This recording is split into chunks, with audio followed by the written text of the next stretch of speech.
अब हमारे पास थ्योरम है कन्वर्स ऑफ हेन-बोरल थ्योरम।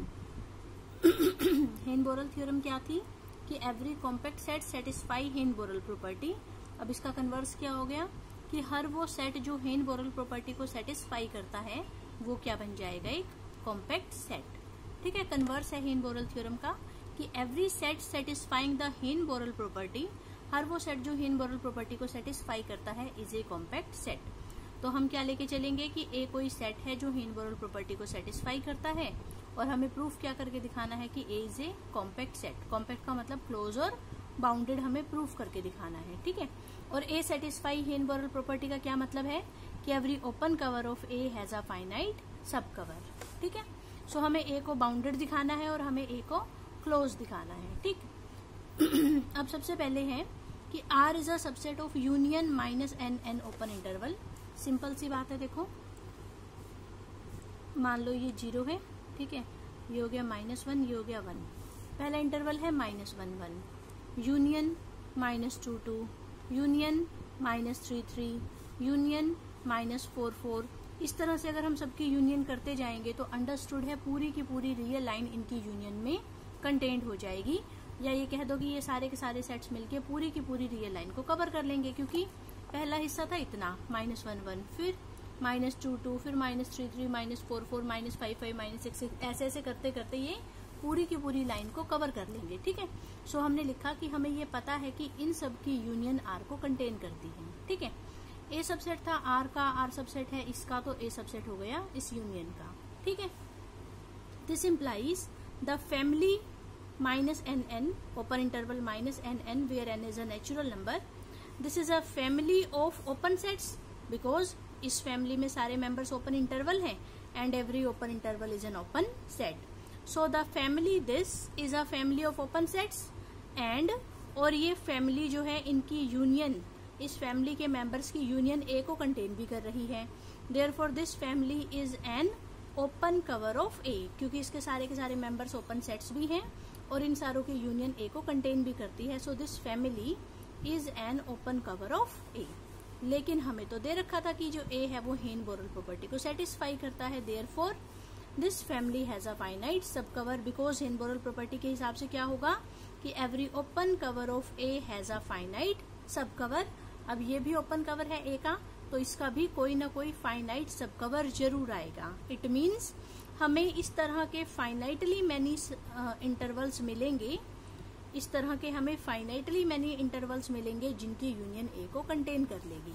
वो फाइनाइटली मैनी मैंने मान लिए open interval -n1 n1, open interval -n2 n2, open interval -n3 n3 and open interval -nk nk। ये वो फाइनाइटली मैनी ओपन इंटरवल्स हैं इनमें से जिनकी यूनियन ने ए को कंटेन कर लिया। ठीक है, वेयर ये एन क्या था, नेचुरल नंबर, तो ये हमने लिख दिया कि n1 n2 nk ये सारे के सारे क्या है, नेचुरल नंबर्स। ठीक है, हमें फाइनाइटली मैनी ऐसे नेचुरल नंबर मिलेंगे सच दैट ए कंटेन्ड होगा इन इंटरवल्स की यूनियन में, जो कि काउंटिंग में कितने हैं, फाइनाइटली मैनी। ठीक है, अब हमें ये नहीं पता कि इस n1 n2 nk में से सबसे बड़ा नंबर कौन सा है, तो हमने कहा let t is equal to maximum of n1 n2 nk। इन सब में से जो सबसे बड़ा नंबर आ रहा है उसको हमने क्या नाम दे दिया, t।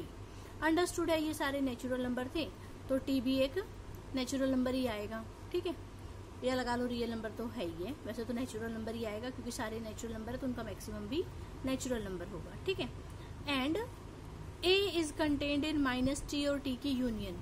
इन सब की अगर हम यूनियन करेंगे तो आंसर आएगा -tt।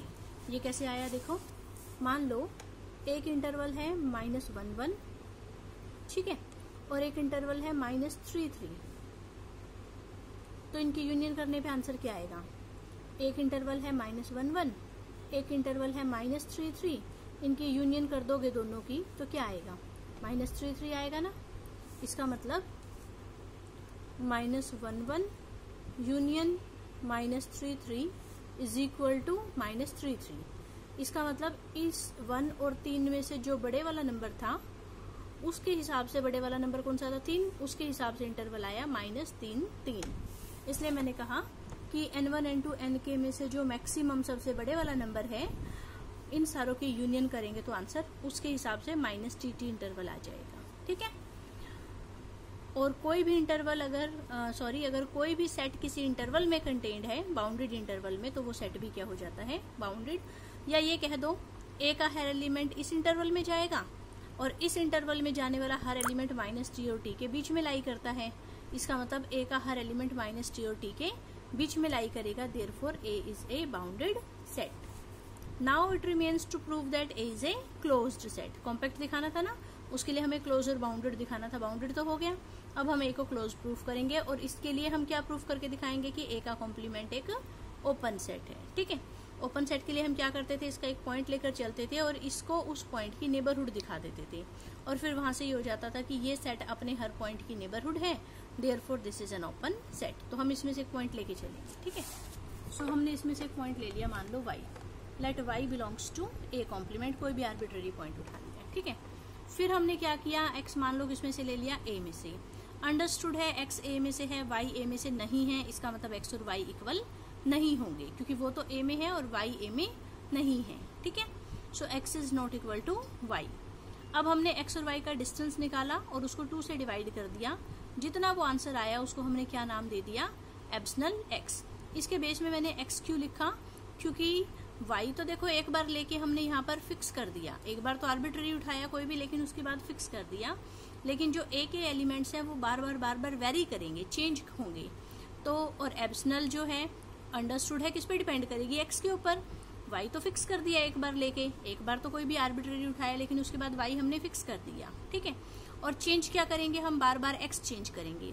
जैसे ही x चेंज करेंगे एप्सिलॉन चेंज हो जाएगी। तो एप्सिलॉन टोटली किसके ऊपर डिपेंड कर रहा है, x के ऊपर, इसलिए मैंने इसको क्या नाम दिया, एप्सिलॉन x। y फिक्स है, अब y चेंज नहीं करेंगे हम इस पूरी थ्योरम में आगे, y को फिक्स रखेंगे, a के एलिमेंट्स को बार बार चेंज करेंगे। ठीक है, सो एप्सिलॉन x मैंने किसको नाम दिया, x और y के बीच का जो डिस्टेंस था उसको 2 से डिवाइड कर दिया। ठीक है, अंडरस्टूड है ये ग्रेटर देन 0 होगा क्योंकि ये दोनों अलग अलग नंबर है तो इनका डिस्टेंस 0 नहीं हो सकता। ठीक है, ऊपर वाला भी नॉन जीरो है, नीचे वाला भी नॉन जीरो, और मोड लग के तो वैसे ही क्या आ गया, ग्रेटर देन 0। ठीक है, then open interval x minus epsilon x plus epsilon x and open interval y minus epsilon y plus epsilon x are open neighbourhoods of x and y such that इन दोनों की intersection क्या आ रही है, empty. देखो मैं इसको line पे समझाती हूँ। मान लो सपोज ये x था और ये y था, x और y के बीच का ये डिस्टेंस हो गया। ठीक है, और हमने एप्सिलॉन x किसको नाम दिया है, जितना इनके बीच में डिस्टेंस था उसका आधा।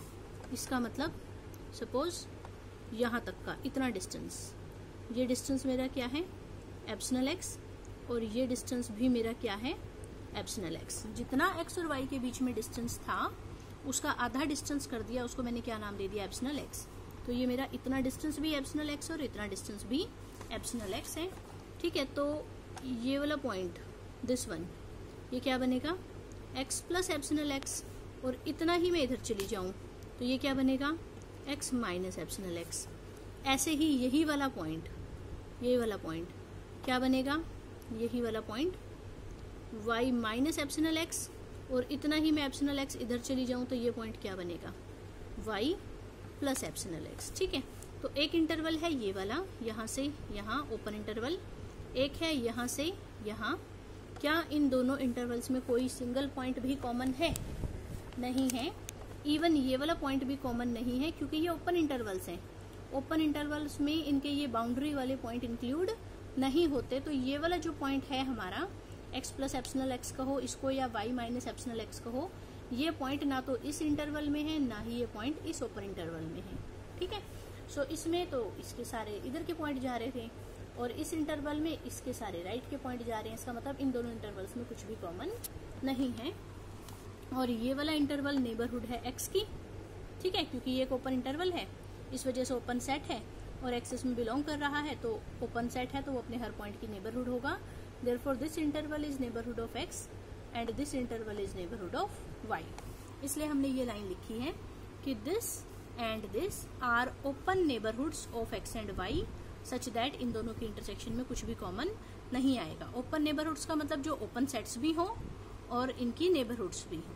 ठीक है, now as x is any element of a Therefore the family this is an open cover of A। अब हमने ये लाइन कैसे लिखी कि ये फैमिली ओपन कवर है ए का। देखो ओपन का तो क्या मतलब है, कलेक्शन के सारे मेंबर ओपन सेट होने चाहिए, वो तो है ही है क्योंकि कलेक्शन के सारे मेंबर्स ओपन इंटरवल हैं and every open interval is an open set. ठीक है, तो इस कलेक्शन के सारे मेंबर ओपन सेट्स तो हैं ही हैं। साथ में क्या इनकी यूनियन ए को कवर करती है? यस, क्योंकि मान लो मैंने एक्स ए में से लिया तो एक्स इसमें जाएगा, फिर मान लो मैंने x1 ए में से लिया तो x1 किस में जाएगा? x1 minus epsilon x1 comma x1 plus epsilon x1। फिर मान लो मैंने x2 लिया ए में से, वो किस में जाएगा? x2 minus epsilon x2, x2 plus epsilon x2। तो ए के पॉइंट इन इंटरवल्स में जा रहे हैं, इसका मतलब पूरा का पूरा ए कहाँ कंटेन्ड हो जाएगा? इन इंटरवल्स की यूनियन में। ठीक है ना, x हमने ए में से लिया था तो x इस इंटरवल में तो जाएगा ही जाएगा। फिर हम कोई z लेंगे ए में से तो z उस हिसाब से किस इंटरवल में जाएगा? z minus epsilon x, z plus epsilon x। तो a इंटरवल के पॉइंट इस तरह के इंटरवल्स में, a सेट के पॉइंट्स इस तरह के इंटरवल्स में जाते जा रहे हैं, तो a कहाँ कंटेन्ड हो जाएगा? इस तरह के इंटरवल्स की यूनियन में। ठीक है, कोई पॉइंट किसी में जा रहा है, कोई पॉइंट किसी में जा रहा है। ठीक, इसलिए हमने लिखा कि this collection is an open cover of A, क्योंकि इनकी यूनियन ए को कवर भी करती है और क्योंकि इस कलेक्शन के सारे मेंबर ओपन सेट्स हैं, therefore this is an open cover of ए।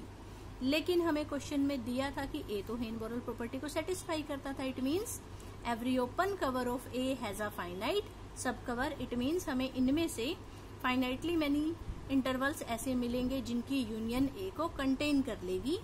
सो ये हमने लिखा the open cover this of A has a finite sub cover. It means हमें इनमें से फाइनाइटली मैनी ऐसे इंटरवल्स मिलेंगे। अब इसमें वेरी क्या कर रहा था? x वेरी कर रहा था। ठीक है, इसलिए मैंने लिखा कि हमें ऐसे x1, x2, xn मिलेंगे a में से such that a is contained in finitely many की यूनियन। पहला होगा x1 minus epsilon x1, x1 plus epsilon x1। दूसरा interval x2 minus epsilon x2, x2 plus epsilon x2। तीसरा interval x3 minus epsilon x3, x3 plus epsilon x3। और last interval xn minus epsilon xn और xn plus epsilon xn। उन सभी intervals की union में a contained हो जाएगा। ठीक है, लेकिन हमें साथ में ये भी पता था कि इस इंटरवल की इंटरसेक्शन इस इंटरवल के साथ क्या आती है? एम्प्टी। अगर यहाँ x लिखते हैं तो यहाँ epsilon x epsilon x epsilon x epsilon x आ जाएगा। x1 लिखेंगे तो सारे में x की जगह x1 आ जाएगा। x2 लिखेंगे तो सारे में x की जगह x2 आ जाएगा। और xn लिखेंगे तो सारे में x की जगह xn आ जाएगा। तो वो चीज हमने यहाँ बता दी। But for each this interval there is an open neighbourhood this of y। ठीक है, इसमें y तो फिक्स है, चेंज कौन हो रहे हैं? x फिक्स हो रहे हैं यहाँ दोनों जगह से। ठीक है ना, तो xi के लिए हमें कौन सा मिलेगा? y minus epsilon x, i y plus epsilon x i। ये नेबरहुड होता था x की, ये नेबरहुड होता था y की, सच दैट इन दोनों की इंटरसेक्शन क्या आती थी? एम्प्टी। इन दोनों की इंटरसेक्शन क्या है? एम्प्टी। सभी के लिए मिलेगा। देखो इस इंटरवल के लिए भी मिलेगा जब हम i की वैल्यू 1 लेंगे, फिर जब हम i की वैल्यू 2 लेंगे उसके लिए भी मिलेगा, फिर जब हम i की वैल्यू 3 लेंगे उसके लिए भी मिलेगा। चेंज क्या क्या होता जाएगा? ये चेंज होता जाएगा। जब i की वैल्यू 1 लेंगे तो यहाँ एप्सिलॉन x1 आ जाएगा। फिर i की वैल्यू 2 लेंगे तो एप्सिलॉन x2 और i की वैल्यू n लेंगे तो epsilon xn epsilon xn। n हमें ओपन इंटरवल्स मिल गए। ठीक है, उन n ओपन इंटरवल्स की इंटरसेक्शन को हमने क्या नाम दे दिया? v। ठीक है, नाउ चूंकि v हमने इंटरसेक्शन को कहा है तो इट मीन्स v इस तरह के सारे इंटरवल्स के अंदर कंटेन्ड है। इंटरसेक्शन हमेशा उन सेट्स के अंदर कंटेन्ड होती है जिनकी की इंटरसेक्शन की जा रही है। ठीक है, सो v सबसेट है हर एक इस सेट का फॉर ऑल i। दोनों साइड मैंने इंटरसेक्शन कर दी इसके साथ, ओपन इंटरवल इसके साथ। ठीक है, लेकिन इन दोनों की इंटरसेक्शन तो यहाँ बताया एम्प्टी थी। ठीक है, इसका मतलब v intersection this is a subset of empty और एम्प्टी का सबसेट तो एम्प्टी ही होता है। इसका मतलब v intersection this is equal to empty. जब v की इंटरसेक्शन इस तरह के हर इंटरवल के साथ एम्प्टी आ रही है तो इनकी यूनियन के साथ भी एम्प्टी आएगी। यूनियन कहाँ से कहाँ तक होगी? i running from 1 to n। ठीक है, और अब यहाँ से हमने लिखा कि v की इंटरसेक्शन a के साथ एम्प्टी है क्योंकि a सबसेट था इसका। जब v की इंटरसेक्शन इसके साथ ही एम्प्टी आ रही है तो v की इंटरसेक्शन a के साथ तो ऑटोमेटिकली क्या हो जाएगी? एम्प्टी। ठीक है, जब V का बड़े सेट के साथ ही कुछ कॉमन पॉइंट नहीं आ रहा तो V और A में भी कुछ कॉमन नहीं आएगा. This implies V intersection A is equal to empty and this implies V is contained in A complement. ठीक है. ऑल्सो y इस तरह के इंटरवल में जाएगा ना, क्योंकि ये जितना y के लेफ्ट में उतना ही y के राइट में है, तो y तो इस इंटरवल में जाएगा ही जाएगा. For all i. ठीक है, ये तो कुछ मर्जी ले लो, xi ले लो, xj ले लो, y तो इस इंटरवल में जाएगा ही जाएगा. सो y इस तरह के सारे इंटरवल्स में जा रहा है, इसलिए y इनकी इंटरसेक्शन में भी जाएगा. और इनकी इंटरसेक्शन को ऊपर हमने क्या नाम दिया था? v नाम दिया था. ठीक है. So y belongs to v, v is non empty. और v हमारा ओपन भी है, क्योंकि v जो है वो फाइनाइट इंटरसेक्शन है ओपन इंटरवल्स की, and every open interval is an open set, और finite intersection of open sets is again an open set. So v is an open set. ठीक है. So v is an open set और y belong कर रहा था v में, तो जो ओपन सेट होते हैं वो अपने हर पॉइंट की नेबरहुड बन जाते हैं. Therefore v is neighbourhood of y. ठीक है. और v किसका सबसेट था? A कॉम्प्लीमेंट का. और अगर सबसेट किसी पॉइंट की नेबरहुड बनता है तो सुपरसेट भी उसी पॉइंट की नेबरहुड बन जाता है. Therefore A complement is neighbourhood of y. ठीक है. बस y को हमने A कॉम्प्लीमेंट का कोई भी आर्बिट्रेरी पॉइंट उठाया था और A कॉम्प्लीमेंट को हमने y की नेबरहुड दिखा दिया. इसका मतलब A कॉम्प्लीमेंट अपने हर पॉइंट की नेबरहुड बनता है. ठीक है. A complement is neighbourhood of each of its point. A complement is neighborhood of each of its point, therefore A complement is an open set. ठीक है. और इसका मतलब A is a closed set. A को bounded हम पहले दिखा चुके थे. It means A is closed and bounded set and this implies A is a compact set. ठीक है. तो जो हेन-बोरेल थ्योरम है हमारी, उसका कन्वर्स भी होल्ड करता है कि हर वो सेट जो हेन-बोरेल प्रॉपर्टी को सेटिस्फाई करता है that will become a compact set. It means अगर किसी सेट के लिए every open cover has a finite sub cover, तो पक्का वो सेट क्या होगा? Compact set. और लास्ट हमारे पास ये एक एग्जांपल है. Show that a finite set is a compact set. इसका प्रूफ दो तरीकों से कर सकते हो. एक तो आप ये लिख सकते हो कि हमें पता है कि फाइनाइट सेट हमेशा क्लोज्ड भी होते हैं और बाउंडेड भी होते हैं. उसका प्रूफ दे दो कि फाइनाइट सेट क्लोज्ड क्यों होते हैं और फाइनाइट सेट बाउंडेड क्यों होते हैं, और फिर लिख दो कि every close and bounded set is compact. ठीक है. पहले इसका प्रूफ दो कि फाइनाइट सेट क्लोज भी होते हैं और बाउंडेड भी होते हैं, और फिर सीधा ये लिख दो कि every close and bounded set is compact. Definition है ये तो. So finite set is compact. दूसरा, हम हेन-बोरेल थ्योरम को यूज करके इसको कॉम्पैक्ट प्रूफ करके दिखाएंगे. तो उसके हिसाब से हमें क्या शो करना पड़ेगा कि मान लो ए हमने कोई भी फाइनाइट सेट लिया, तो उसके हर ओपन कवर का कोई ना कोई फाइनाइट सब कवर जरूर होना चाहिए. तो हम उसका एक ओपन कवर लेके चलेंगे और उसका फाइनाइट सब कवर ढूंढ देंगे. ठीक है. तो हमने ये फैमिली ली एक ओपन कवर ऑफ ए, और अब हमें इसमें से फाइनाइटली मैंने ढूंढने हैं जो कि ए को कंटेन कर ले. ठीक है. क्योंकि ये फैमिली ओपन कवर है ए का, इसका मतलब इनकी यूनियन ए को कंटेन करती है. ए हमारा क्या था? ए हमारा क्या था? A1 A2 AN. ठीक है. इसका मतलब ये सेट इस यूनियन में जा रहा है. इसका मतलब A1 इनमें से A1 यूनियन में जा रहा है. यूनियन में जा रहा है तो किसी एक में जाएगा. मान लो जिसमें गया उसको नाम दे दिया AK1. फिर A2 यहाँ है, यहाँ है तो यहाँ है, और यहाँ है तो A2 इसमें से किसी एक में जाएगा कम से कम. तो जिसमें गया उसको मैंने नाम दे दिया AK2. ऐसे ही A3 और लास्ट में AN यहाँ है तो यहाँ गया, और यहाँ गया तो कम से कम किसी ने एक में तो जाएगा ही जाएगा. तो मान लो AN किस में जा रहा है? A के N में. ठीक है. तो इट मीन्स A में जितने भी एलिमेंट थे A1 A2 AN, वो सारे कुल मिलाकर किस में चले गए? पहला एलिमेंट इसमें चला गया, दूसरा एलिमेंट इसमें चला गया, लास्ट एलिमेंट इसमें चला गया. तो कुल मिलाकर जो A के एलिमेंट्स थे A1 A2 AN, वो किन की यूनियन में चला गया? AK1 AK2 AKN की यूनियन में कंटेन्ड हो गया, क्योंकि इसका पहला पॉइंट AK1 में चला गया, दूसरा पॉइंट AK2 में चला गया, लास्ट पॉइंट AKN में चला गया. तो A के सारे पॉइंट्स इनकी यूनियन में जा रहे हैं. और ये हमने लिया क्या था? ओपन कवर ऑफ A, और इसमें से हमने फाइनाइटली मैनी ऐसे ढूंढ दिए. ठीक है. ये हमने क्या लिया था? ओपन कवर ऑफ A, और इनमें से हमने फाइनाइटली मैनी ऐसे ढूंढ दिए जिनकी यूनियन ने A को कंटेन कर लिया. So every open cover of A has a finite sub cover. ठीक है. This implies by Heine Borel theorem A is a compact set.